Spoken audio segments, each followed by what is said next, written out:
What's going on, everybody? Let's Talk Jets Radio. Super quick video here. Tyson and I will be live in less than 20 minutes. Just wanted to talk briefly about the start of the legal tampering period, where the Jets made a couple moves today. First signing Justin Fields, which is the one that I like.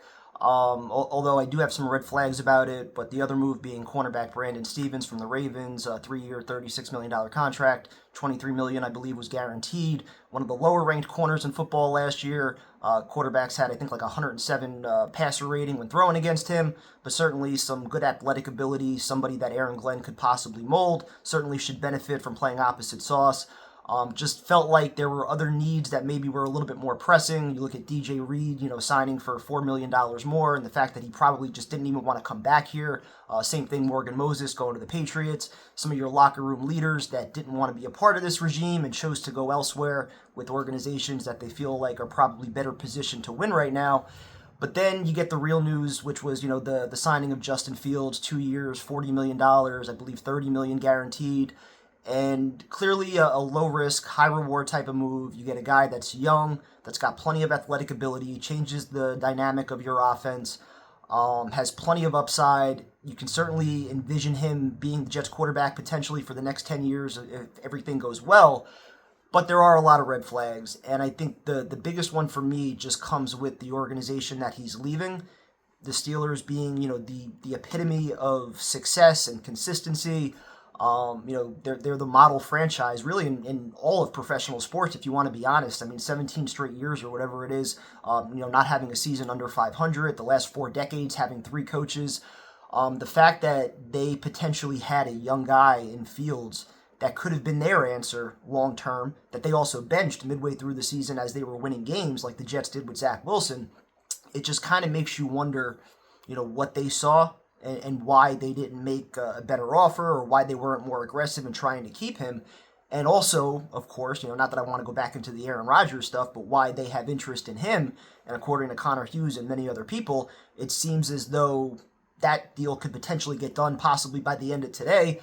Seems inevitable that Rodgers is going to go there or the Giants, but it seems likely, again, according to sources, that he's going to end up a Steeler. So, for all the conversation we've had over the last month about Aaron Rodgers being too old, he's washed up, he doesn't have enough left in the tank. Well, now you have one of the better run organizations in all of sports saying, we'd rather have that guy instead of the guy that's now the New York Jets quarterback who's, almost 15 years younger. So from that standpoint, I think that's the only real concern that I have.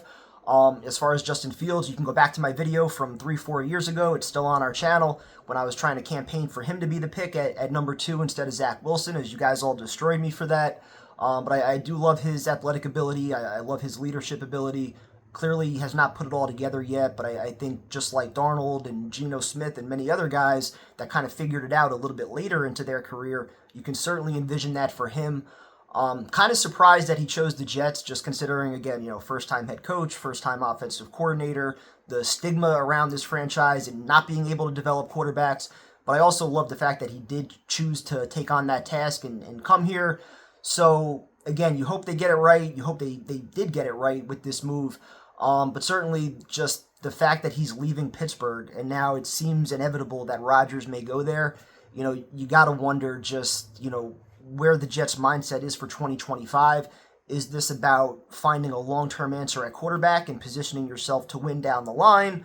Or is it genuinely about winning in 2025? And it seems like everybody kind of agrees that it's not about this upcoming season, which I kind of hate when you haven't had a playoff appearance in 14-plus years and you have a locker room filled with a lot of young talent that is desperately seeking a winning season. And I think that's why you had guys like DJ Reed, Morgan Moses that didn't want to come back here.